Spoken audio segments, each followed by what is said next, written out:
everyone, and welcome to another episode of Butterfly Kisses. I am your host, Amy Gray-Cunningham, and today I am joined with Indra Rinzler. He has been involved in spirituality and astrology for well over 50 years now.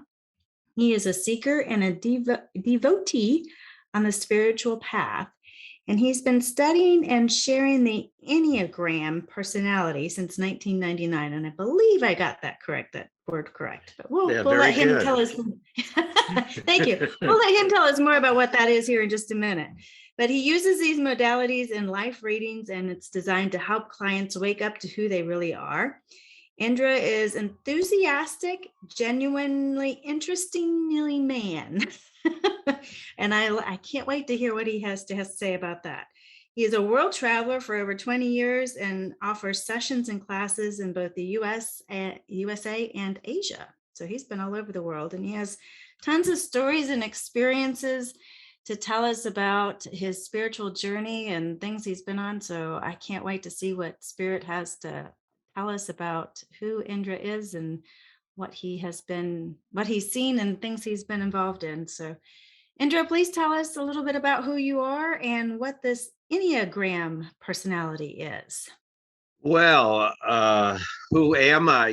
This is the question of a lifetime. You put me on the spot with this, who am I? And who I'm everything, I'm nothing and everything at the same time. And good answer. I got onto the spiritual path because I suppose, searching for a real self. I had the opportunity to get involved there were metaphysical bookstores in 1970 when I first moved to California.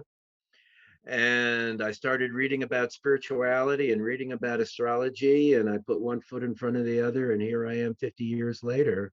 I've had incredible experiences. I lived in a ashram, a spiritual community, for 20 years, and then I became a world traveler. I've been to 56 countries, and I was a trader. I was buying, not with a T, but with a D. I was buying goods overseas and selling them in the US. I did that for 12 years. And so I would travel.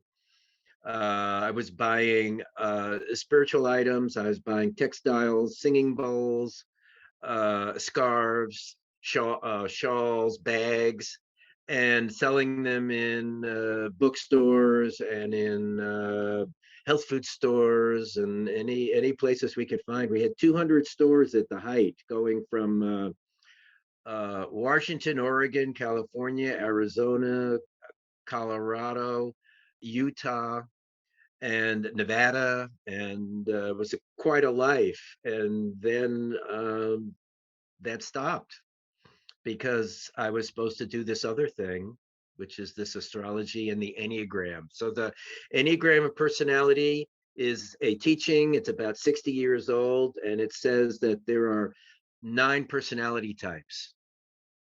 That it's not that there are only 9 personality types, but there are 9 personality types, and one of them is at our core. And when we understand the one that's at our core, then we have the ability to let go of our stories and let go of our ego and let go of our needs. And this is from before birth, because I can see it in people's astrology charts. And it is these 9 stories are it's not just an archetypal story like other archetypal systems. I believe that these are the 9 personality stories based on 2,000 to 5,000 years of Judeo-Christian tradition conditioning. This is the sum total of all of the crappy behavior that people have handed down from generation to generation, that has been understood. The negative side of that has been understood by the Enneagram of personality in order to be able to release it and to live on the high side of the personality stories, which we have all over the world, whatever the culture, that people can live in the high side of these personality stories. So how do we use these personality stories to further our spiritual growth? How do you use them? further our spiritual growth? Well, we use the personality stories to shield us and protect us. We're not using Okay. it for personal growth. It's the letting go of the story. It's the Okay. understanding of the story, the unwinding of the story that we can use for personality, for personal growth, for spiritual growth, because then we're letting go of our obsessions and our compulsions. Okay. Those obsessions and those compulsions are patterned and programmed. And when we can understand them, then we can see through them. So they're kind of like blocks and restrictions and that keeps us from moving into who we truly are. Well, yes, every position that we hold is a block and a restriction to moving into who we truly are, which is already there, but is being hidden by this obsession. So the obsession is that we get anxious, we get we don't feel that we're secure, and so we doubt ourselves, we doubt the energy around us, we feel insecure and vulnerable at every moment, which has truth when we live in that story. But when we let go of that story, the fact is that we're protected every moment, and that challenges are really opportunities for growth.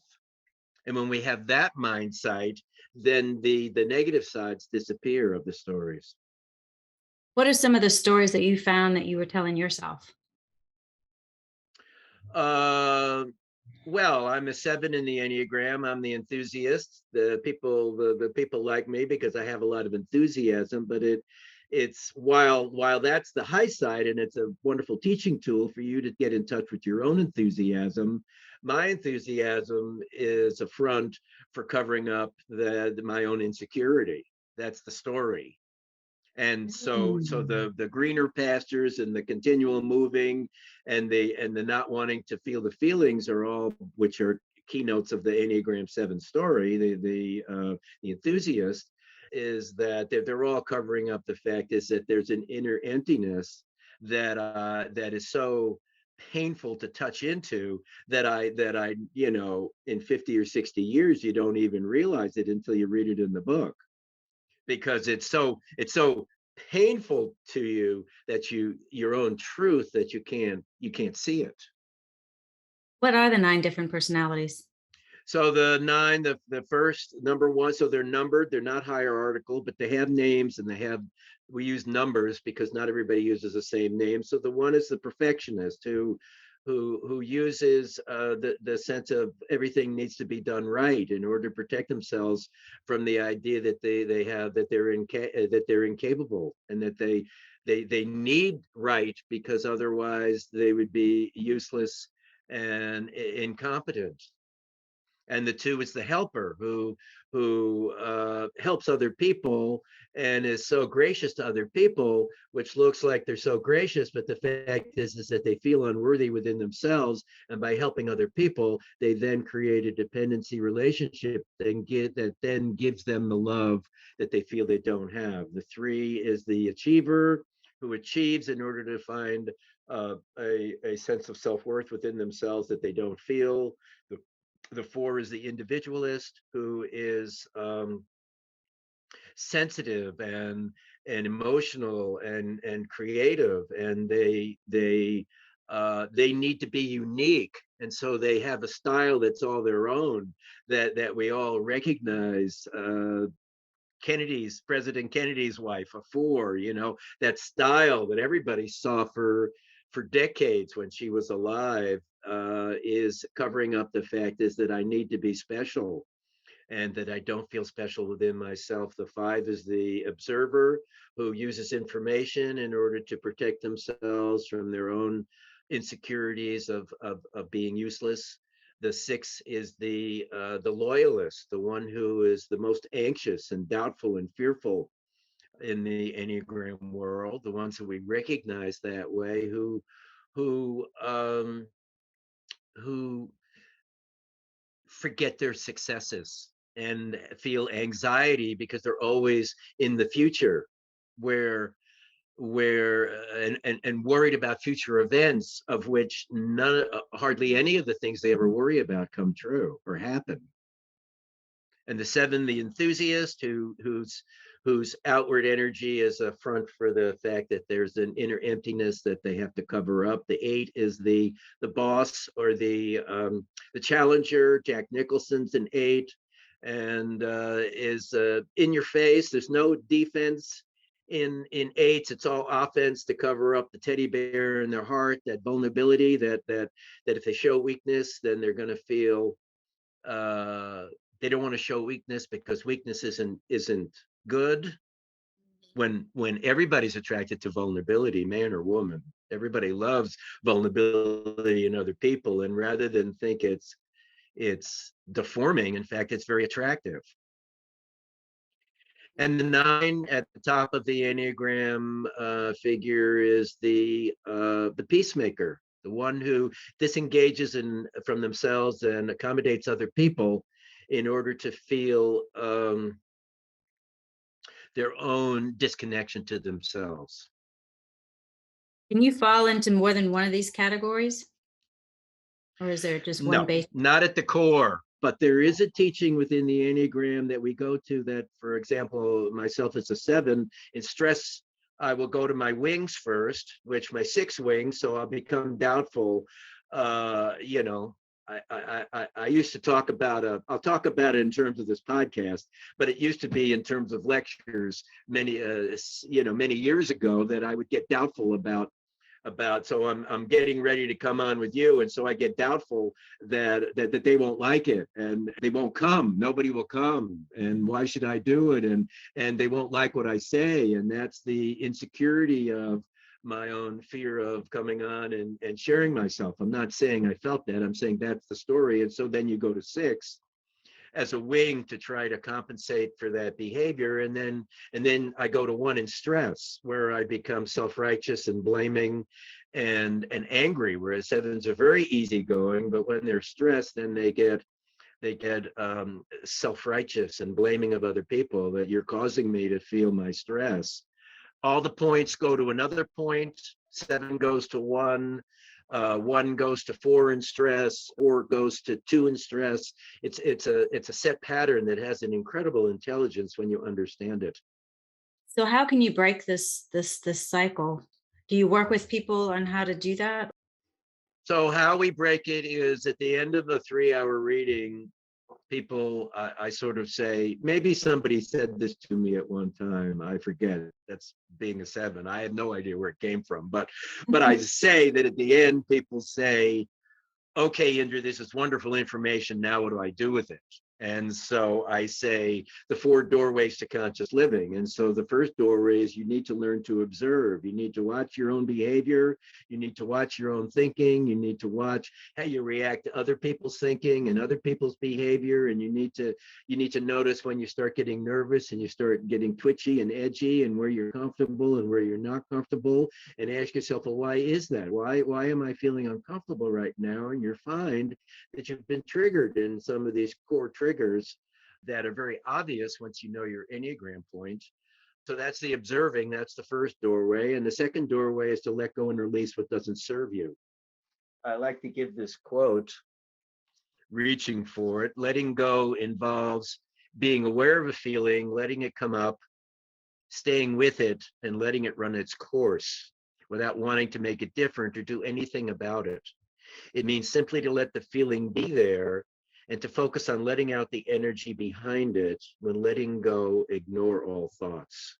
And this is from an incredible book, like scripture. This book is, it's so sacred and beautiful, called Letting Go, by a man named David Hawkins. He's a very enlightened man, been passed on now, not with us anymore, but the books are with us, and they're incredible. And so then the third doorway is to love ourselves. And then the fourth doorway is to live in the moment. So if we live in the moment, then we love ourselves. If we're not loving ourselves, we're not in the moment. And then, so how do we love ourselves? Well, we let go and release what doesn't serve us. So how do we know what to let go and release? Well, we just observe. And in the letting go, in the observing, and in the letting go, then you will notice your patterns, especially if you study the Enneagram. you will notice, or if not, because you've got mates and you've got coworkers and you've got bosses and you've got kids who are reflecting to you your bad patterns all the time. And rather than feel the shame of those patterns, if we realize that it's not us, but it's a reaction, it's an inbred reaction to our feeling not secure. They're a feeling that the vulnerability of our ego and vulnerability of our bodies and our identification with thinking that we are the body. Mhm. And that when we understand the patterning, then we let that go and we realize that that's silly.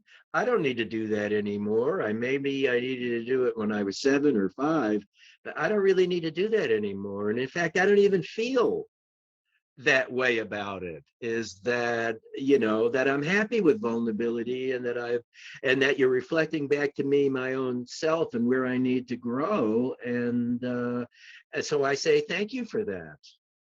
Why is it that why do you think that we identify with our as individual bodies and instead of spiritual beings? Okay, this is a setup. Thank you so much. So the baby, you have kids, by the way? Oh yeah, yeah. Well, they're grown, Yeah, but yes. yeah, sure. Okay, so the baby, 3 to 6 months old, grabs his or her foot and doesn't know it's a foot and doesn't know it's theirs because it's pre-concepts. Okay. And then a year later, mommy says baby's blanket. And then 6 months later, the toddler says, my book, my blanket, my mommy. And then the misidentification has occurred because of the use of pronouns in our language. Rather than the language based on objects would be nouns, or actions would be verbs, like treeing. It's like me being with the tree, it's all on me. And so we get this misidentification with that we are a body Ah, rather than we are essence, and we spend the rest of our life undoing this misidentification. that's an interesting way to think about it. I hadn't thought about it like that. I mean, you're right. Because when we're first born, I mean, we have no identification at all as a baby. Yes, and then we learn the identification, and we learn it and we're taught it in a loving way in order to help us to adapt to this world. But we're Yeah. adapting to it through people's conditioning and fears rather than adapting to it in a way from our higher selves, or our parents' higher selves, which is just saying, you just be a free spirit. and and it's just blanket. It's not your blanket, it's just blanket. And so when we learn it's just blanket, and we don't know that it's our blanket, then we don't have to be possessive, and then we don't have to have expectations, and then we don't have to have needs, because the needs will be met, because there aren't any needs. The needs are only of the ego, they're not of the soul. So is that the secret of life? Let me ask you that. What is the secret of Well, life then? so I've had this question a couple of times. So I say that there's a story. Again, I don't know if I made it up or I heard it, but there's a sort of a joke story. And the story goes is that God says to Mrs. God, where should I hide the secret of life? And Mrs. God says, put it in their heart. They'll never find it there. And so the secret of life is living out of the heart. It's not living out of the head. It's the heart that's in the gut, not the heart that's connected to the head, that I desire something. We're not talking about that heart. We're talking about the pure heart, which is connected with the gut, which is connected in with our intuition. And we're talking about the secret of life is living in that intuition, living in unconditional love, living in love. I don't know why I have to say unconditional, but living in the kind of love that's unconditional, not the sticky love that has needs and expectations, and the kind of love that if you don't if you don't do what I want, then I'm not going to love you. That's not love. We call it love, but it's not love. But the secret of life is to just to love and to be in your intuition, and to let go of the needs and the expectations, because they only hold back living in our Why, higher self. why is it, do you think that as souls, as spirits, we incarnate into these bodies? So I read an incredible quote again from the David Hawkins book. I'm not exactly sure which one it was, but he implies that he remembered that in one of his higher moments, and he's a pretty evolved guy. He had a Mhm. out of body understanding life in its essence as a 3-year-old. So Wow. we're not talking about a regular guy, but he Mhm. mentions that at one point he, I suppose, remembered, or he had the intuition of, like remembering, it's a form of memorying, Mhm. that as an ethereal being, that the thought occurred to him that I wonder what it's like to have individuality. Okay. Mm. And so Mhm. we are individuals and we spend our whole life trying to feel connectedness, the connectedness that's already there, that's implicit in the system, and that's how we can feel other people's energies, is because we're all connected. But Mhm. and so we as individuals then long for that connectedness, which is here, but as an ethereal being that lives in all this connectedness, that we get this, you know, when we feel not complete, we, or not, maybe not complete, but maybe we feel like we need to express, we want to express ourselves, we want to know what 3D feels like, we want more, we're not content and happy, which is a human condition, I suppose. We feel that on the ethereal level too, that when we're not, so what does our dreams go to on the ethereal level? We go to that dream to feel independent, to feel 3D, to be able to do what we want, to get all the responsibilities and all the connectedness and all, you know, to be like, leave the family behind and be kind of alone and kind of do what you want to do. That's the pull of being in the body. And the thing about being in the body is that I've said this a few times, is like jealousy, is like our mentor on the ethereal plane says to us, you know, you're kind of attached to jealousy, and you say, oh mentor, you know, whether that's God or whatever, you know, oh mentor, you know, I appreciate your words, that I need to let go of jealousy, but on this level, it's really hard for me to feel and enunciate. And the mentor says, you know what? Let's send you down to a body, because when your mate walks out holding the hand of your best friend, you're going to have a feeling of jealousy that is really going to kick you into being able to let it go. What do you think is, excuse me, what do you think is your primary lesson in this lifetime? Or do you think you've learned it, or you're going to learn it, Well, yeah, I or don't know. has been? To be, to be. The 7 is about doing, and so the thing is about being, that you don't need to plan, you don't need to, there is no control, and it's about being. It's not about doing. That everything that you want comes in the being, and that in the doing you push away some of the things that you want, that you don't actually, in the doing, yes, you can do some achieving in the doing, but mostly you're stirring things up, and in the being, then it comes, and then you don't have to worry about it. It's like in the doing is, there's a compulsiveness that if I don't do it, then it won't happen, and that I need it and I want it, and you know, and in being, none of that is there, and so it just automatically comes to you. We had a my wife had to go take the had to renew her driver's license recently, and she did something online that she was supposed to do, and she didn't know, she's Dutch, so she's been here 10 years, but she's still a little bit new with our systems, which isn't to say that I would have understood this either, but anyways, the point was, she went through what they had done, and when she got there to take the driving test, not the driving test, but the written test and the eye test, which you had to do to upgrade her license, they said, you're already filled it, you've already been renewed, and you don't need to do the written test, only the eye test.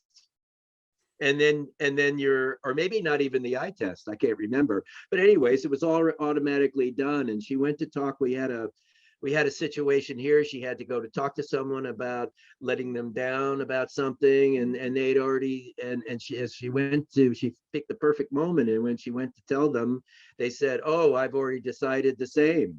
And like it was a total not, it was a celebration rather than a tenseness, a celebration, a coming together celebration rather than a tense celebration or a tense feeling. And so in the being, that stuff happens all the time.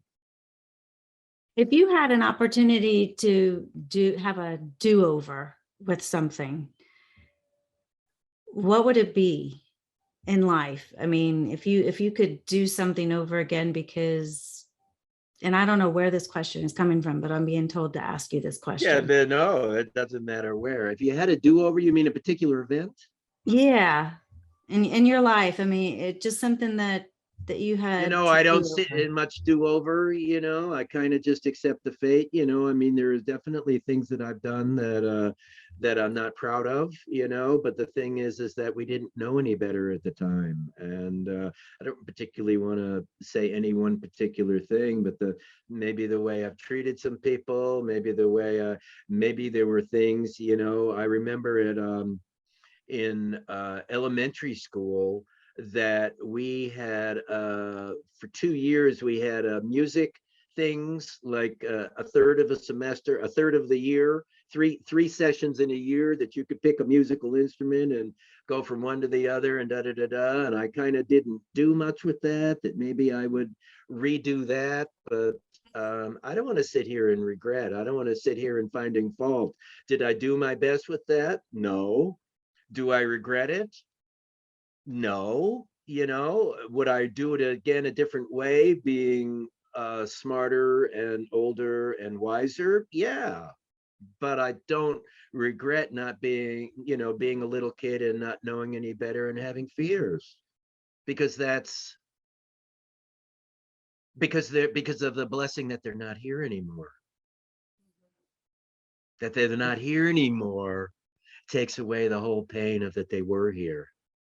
I've heard people talk about bus stop conversations, and actually I've done a podcast on these bus stop conversations where our souls have said, oh, I want to come down to earth and learn about self-forgiveness. So will you, Johnny, help me with self-forgiveness? And you come down to earth, and Johnny helps you by drinking and driving and hitting your daughter or whatever, and you have to learn forgiveness.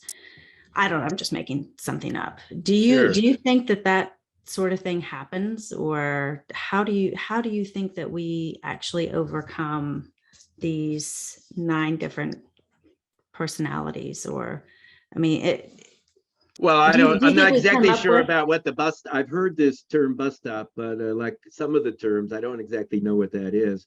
But the point is that we meet people like when I was traveling, during my traveling years, you would meet people, really neat people, and they didn't necessarily have anything in common. They weren't necessarily the same age. They weren't from the same country. You were travelers, and that's all you had in common. I'm sure you've all had that experience, even Mhm. if you're in the what do you call that, the standalone resort, whatever they call, I forget the phrase for that, you Oh, know yeah, yeah, yeah. I know what you you're talking know about. Or, yeah, it's on the tip of my tongue. yeah, so where it's all in one, the inclusive Yeah. resort. Yeah. Yes. So you're still going to meet people that you feel a connection with, and so I noticed that some of these people, I might have had a rickshaw ride, like 5 minutes, and we may not have even said anything, maybe. Hmm. And other times I would meet them for 20 minutes, and other times you might have them for a month, and other times you might have them for 2 or 3 years even. And so they come in for we recognize each other, and they come in for a purpose of which I don't necessarily know what the purpose is, and it doesn't matter what the purpose is. And then they either stay or they go. And I met one young lady one time, and long time ago, and she said we'd been married before. I met another woman who said, we were told that we were fathers to each other, but more of the time she was my father. So the joke was that she's dad, and even though she was younger, she had that role that astrologically you can see in the charts where the interplay is, and some of it can be seen as can be felt as past, with each other. It may be in this present life, but it's representative of some past connections, and so yeah, these people come along and they're incredible, but that coming along doesn't mean that they will. You may not get more than 20 minutes, and that's okay. When you Mm. understand it, then that's okay, because that's the message, and that's enough. At least that's the You, way I felt. yeah, you bring up astrology. How does that play into our spirituality and lifetimes? And I mean, how does that actually affect who we are? So the readings that I give in astrology, I don't do any predictions. I'm not interested in predicting anything. I don't know when or if it'll happen. That you have free will. But what I am interested in is giving you the strengths and weaknesses of your natal chart. And the strengths and weaknesses, they could be karmic. I don't Mhm. like to think so much that way. Not that I'm against karma or against reincarnation in previous lives, but I find that in terms of the four doorways to conscious living, the last one being living in the moment, I find that worrying about that 8 lifetimes ago when you got stabbed, I think the issue is what are you going to do about it right now, not what happened to you back then. I mean, there may be some value in exploring that, but you don't actually need to know why or what something, a pain is, in order to release it. You only need to release it. That knowing why or what doesn't actually, the only thing that helps is your ego and your mind. It doesn't really help the releasing necessarily. You still have to release it. Mhm. How do you go about releasing it? You go about it releasing it by being aware of it, letting it come up, staying with it, and then letting it run its course without wanting to make it different or do anything about it. You let that feeling be there, and you focus on letting out the energy behind it, and you ignore all thoughts. Sometimes it's really hard to actually be with the feeling. I heard a lady say one time a feeling of those intense feelings where you feel like you just can't breathe can only last for 5 minutes. Yes, and so you bounce off of them, and that's going to work really good until it doesn't. And the point is that there comes a point where you just want to face your fear, and you want to face your rejection, you want to face your shame. You can't live with it anymore. You don't want it anymore, and you're really tired of it getting into your relationships and getting it into your jobs and making the places you live not work out, and you keep moving, and you just get agitated and agitated and agitated, and after a while you reach a point, a climax of a such where you just won't take it anymore. You remember that movie? They shouted out the windows. We won't take it anymore. Whatever. I forget exactly what it was, but we're not going to take it anymore. And so you reach a climax point where you say, I'm going to face that fear, because the reality of it is that facing the fear is a lot better, and dealing with it gets a lot better. I call it the seesaw tipping, that the seesaw tips, and all of a sudden that the facing of it is a lot is it seems easier and better. It's more attractive than sitting in the pain of the resentment of it, and reliving those situations over and over, not only mentally, but having the new partner be the same story, or the new job being the same story, or the new wanting to become wanting to be a painter, or wanting to be a writer, or wanting to be a podcaster, and facing your fears with that and not doing it, and feeling the shame and the resentment and the smallness and the diminishing, that at some point that becomes bigger than the fear of finally facing it. And at that point, the seesaw tips, and then you're ready to let it go. But before that, it's really hard. It's Why do you not the think right time. why do you think people stay in it? People stay in it because you know that old thing about we used to say about young kids that it's better to get bad energy than no energy at all. So we act out, and so you still act out. I can't say how, but you know, we all still have ways that we're a little kid that we act out, and so that acting out, that the badness of the acting out is better than the feelings we have behind it. But that comes to a place where that changes, and we can't do it anymore as we become more conscious, as we become more courageous, as we become more aware, more mature, have different goals in life. What does it mean to be happy for you? What does happiness look like for you? Happiness looks like for me is just being in the moment, and everything is beautiful, and there's no need for anything to change and be any different, moment to moment. That in happiness, bliss, truth, awareness, love, and peace all come together in a sense of completeness, nothing missing, nowhere to go, nowhere to be. And I've been wanting to, I haven't really told the story, but I've been wanting to share this story. And I had forgotten a couple of times, but this is a good spot. So I'm going to tell you a really special story that I was in New Zealand one time around 2003. So almost 20 years ago, I spent a week in the North Island, and the phrase that I used for at that time, this was our summer, so it was their winter. It was in August, and it was a million shades of green. And so I rented a car, and I had almost a week, and I traveled about 50 miles a day from town to town along the coast. And then then I went over to the other coast, and the island wasn't very wide.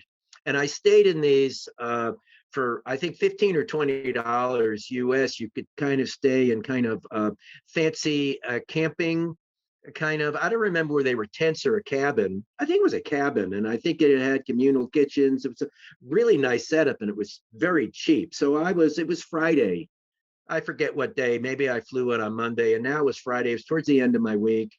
I was going to meet some people I knew on Sunday, I think, and then fly on Monday to the South Island. And so it was Friday afternoon, and I had checked into my camp, and I was going to my campsite, as it were, my fancy campsite. And so I took a walk before I was going to go eat. And so I was walking through a field, and I got to this place that it was kind of on top of a hill that was overlooking the ocean, and there was a bench there. And so I sat on the bench, and I was looking out at the ocean. It was looking west towards Australia, 1,000 miles away, and the sun was setting, and it was just ideal. And I said to myself at that moment, I said, if this is the end, if I never get off this bench, then I'm a happy camper in more ways than one. And I don't need for it to keep going. This would be the perfect end. And the sun set, and eventually I got off the bench, and I went to eat dinner. I remember it was a small place where everybody, this little town was kind of a more of a alternative center, and it was like neat people. And I remember talking to some people and just having a neat old time. But that feeling that on that bench, and I've had that again, and I don't remember where the second time it happened, and maybe I had it more than once, but just a moment of completeness, that if this is the end, that this is perfection on earth, that this, I feel completely complete, because everything is just so beautiful, orgasmic, in the sense of of a completeness and a fullness. And so that was in 2003. So by then I was already starting to feel this happiness in terms of the traveling and having experiences that were unworldly, in the sense that they were so beautiful and so complete, and they didn't need to be told, they didn't need to be shared. They were complete as they were. There was nothing missing, and that's a beautiful moment. You ever had that experience? I have, few and far between, but yes, that is, and it's funny you're telling that story, and I could literally just see it in my mind's eye, and I'm like chills all over my body. I'm like, I could so see it. So it's about continually surrendering, and Mm. surrendering is hard at the beginning and hard in the middle, but it gets easier and it becomes a way of life. You have to put years into it, but it's a continually surrendering. Thich Nhat Hanh, Ram Dass, Dalai Lama, these people are continually surrendering. They're not holding on to anything. They're just letting go. It doesn't touch them. And it being anything. If there's one lesson that you could pass on to the listeners, to me, what would that one lesson about life be? Well, let me think about that. That's a good question. Let me think about that for a moment here. The one lesson is to love yourself, is to know that we're divinity, is to recognize the divinity within us and divinity in this experience, especially now at this time when there's so much crappy stuff going on in the world, and things that we don't understand. But my wife told me a story this morning. She was saying that she had read that during COVID, somebody couldn't get their medicines, and so they couldn't get to the doctor and they couldn't get their medicines, and all of a sudden they started doing some self-healing because what was left, and now 2 years later, now they're healed and they don't need the medicines. And so the thing is that a 2-year reset with seclusion and not having to commute and more aloneness and less noise from the world. I mean, less noise from the world in the sense of no concerts to go to and no bars to go to and no theater to go to, and that we found more peace, even if we also have more fears and challenges. We also have more peace. And so the fact is that divinity is in every moment. You know the old poster of the two steps walking, and it's like, where were you, God? And I was carrying you, guy. Don't you get it? And Mhm. so that's the idea, is that this is a blend of divinity. It's humanity and divinity. You can't separate them, and when you do separate them, you're in separation, and then you have nothing but pain and suffering. Would you say it's a matter of changing perspective? Well, sure, changing percent. That's why traveling is so good. You're changing perspective. You're changing planetary energy. I'm a location astrologer, so we believe that different places have different effects on people based on the way that your chart lays onto the earth. Absolutely, different perspective, different attitudes are part of it, um, and allowing yourself to change perspective about things is really important. That with a junkie point of view, it's really hard to find happiness, flat out. No matter how good it is, you're going to find fault with Very it. true. Very, very Yeah, true. like the husband that always comes home at the same time, it becomes the, why are you always coming home on the same time? Will you once not be that I can set my watch to you? We can find fault with the most neutral things. You're perfect in that you never make a mistake, and then you feel threatened. At first you're attracted to it, and then you feel threatened by it because it's a hair is never out of place. My wife will wear white and she won't stain it or wrinkle it, and like I put it on and I get it stained. I can't make white or look good in any way. And you see people in India that you're on a train and they sleep in their clothes and you can't even tell I, somehow. I think of wearing white and it automatically gets stained. So yeah. Yeah. But there's people that can do that. It's just really amazing. And that is neither a good nor bad. That is just how they are. And so the idea can be to clone that energy, to clone that ability, or to clone the appreciation of it, and appreciate it, even if you can't do it. Appreciate that she can do that, because it's representative of a lot of her other abilities, which would be clear thinking, which would be no BS, which would be, she's Dutch direct. So, I get it. I get it, like whether I want it or not, I get it. And it's beautiful because it doesn't come with anything extra. It's just, she said to me recently, she said, I was going to go do some errands with the pickup and it wouldn't start. So I come in and I say, can you help me get the pickup started? Because she has the keys to, we have a charger thing that you can carry around. So she said 5 minutes, which is, she doesn't like my spontaneity, which is understandable.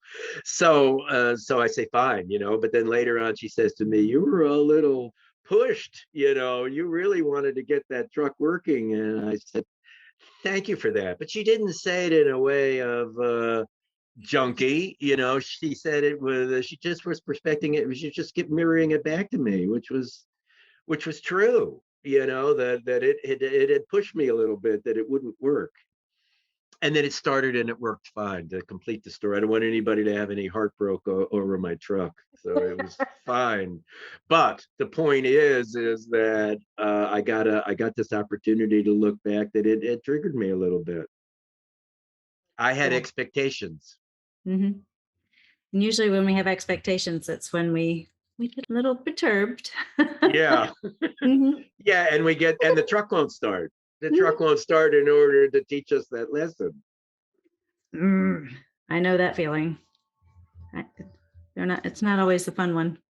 So how can Yes. people find you? Where can they find you at?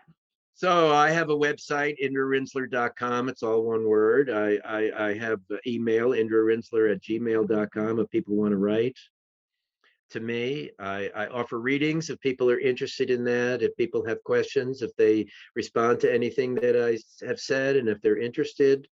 I offer readings and I'm happy to answer anybody's questions. I do offer to your listeners, if they're interested, I can send you a free Enneagram test. It takes about 5 or 10 minutes so that you can find your own point. That's the beginning of an incredible search into, once you find your point, or even finding the point for some people, your Enneagram number, to understanding what's at your core. And also, likewise, I'm a Vedic astrologer, the astrology of India, and I'd be happy to send anybody their Vedic astrology chart. I need 3 pieces of information: date, time, and place of birth.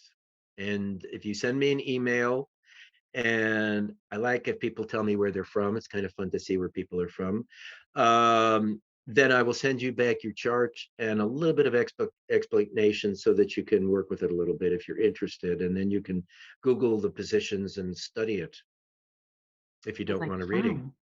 So those 2 offers are free for anybody, and happy to connect with anybody and share. That sounds like fun. I will make sure all that's in the show notes, guys. So check it out in the show notes too. Well, one of the questions I ask at the end of the show to all my guests, and we're going to go to your bench there on the sea. And yeah, if you had an opportunity to sit back on that bench again and speak with someone for an hour, whether that person be in this world or on the other side of the world, in the spirit world, who would it be and what would you talk about for an hour?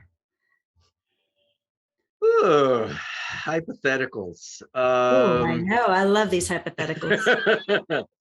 Who would it be and what would I talk about? Well, The thing is that I learned in India a long time ago that you come to satsang, you come to a spiritual gathering with a lot of questions, but when you're in the presence of greatness, knowledge, all the questions disappear. So what comes to me right now that it would be my parents. My parents died a long time ago, and I think it would be fun. I mean, I could talk about, I could bring teachers in, but that would be, it would be silent. It wouldn't, what am I going to say? How are you doing? I really enjoyed your books. I mean, the answers are already in their books. You don't really need to discuss with them. It's the mind thing. So, truthfully, in my heart of hearts, what comes up is it's time to connect with the parents. So if I could go back to that beach, that bench. Well, I've never left the bench, so it's not about going back to the bench. But on that bench, I may have already connected with my parents. I have no idea, but those would probably be the ones that's what comes up in this moment, Amy. I love it. I got chills as you were saying that. Yeah. I can see your mom sitting there beside you. Yeah, I think she would like that. She Well, would. I don't. Yeah, I don't know. I'm That's sure a she would. projection. No, she would. I Yeah. can totally say Okay, it. that's maybe where I got that from. Thank you so much for joining me today and for being on Butterfly Kisses. It's been a pleasure getting to know you and hearing your stories. And thank you for indulging me on some of my questions and answering Yeah. them. I really Yeah. appreciate it. Well, thanks for having me, Amy, and blessings to you and to everybody out there. But wonderful to be with you and to share with you today. Thank you for joining me on another episode of Butterfly Kisses, a journey of spiritual transformation. If you like what you've heard, please subscribe by hitting the subscribe button. This way you won't miss it when a new episode is released. Also, if you're interested in learning more about Akashic Record readings, you can schedule a free 15-minute consultation with me by visiting my website at amygray-cunningham.com. Again, thank you, and remember, always spread your gorgeous wings, my friend, and fly. Until next time, see ya.